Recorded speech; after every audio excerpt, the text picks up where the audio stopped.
been a hard year for us. The folks on Lookout Shoals have been up to their docks, swing sets, and back doors in water. It's tough luck for us, yeah. And now they have a lake full of frustration. This old veteran has had all he's going to take. Lookout Shoals has seen high water spring, fall, And they're just not letting all the water go down into Lake Norman. and most of this winter. This stuff happens in the middle of the night. Ron Steelman's lived here 30 years. We've got to the point to where if we don't lose everything, it's okay. Occasional flooding is one thing.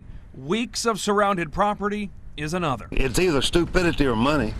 It can be nothing else. They blame Duke Energy. I think we do a fine job in managing the system. George Gallagher is the man who runs the office that runs the Catawba River Dam. This is what we call hydro central. It's all done from this room. Our strategy is to move the water through the system. He says Lookout Shoals is a small lake that's a rainfall catch can for a big area. It has had high water events in the past, and it'll have high water events in the future. There is no doubt we've seen big rains, but there's also no doubt Lookout Shoals takes the brunt of it.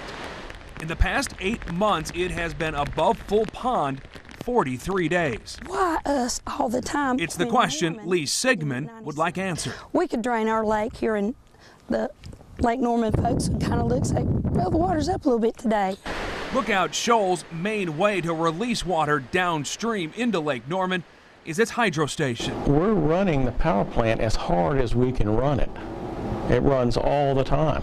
And there was no more water. You could have run those plants anymore. Were they running 24/7? Yes, on overload even. We asked Duke if they could show us the data to prove it. Company provided us these hour-by-hour operating logs. They show the plant is cranking during those high water events. But this data also shows something else.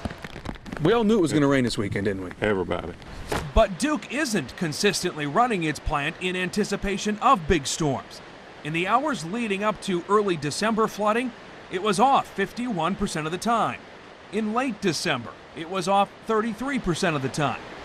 Rex Baumgartner woke up to this Christmas morning. They don't even know we exist here. A few days later, his dock reappeared. A muddy You have mess. to replace some of this, you think? You're going to have to replace most of it. So why doesn't Duke run its plant more in anticipation of big rains? They gave us two reasons. One, forecasts can be wrong, so they like to see rain on the ground. Number two, the electricity produced at Lookout Shoals is used for peak usage. It can't store the excess. So do some improvements need to be made to that dam so you can drain that faster on that side?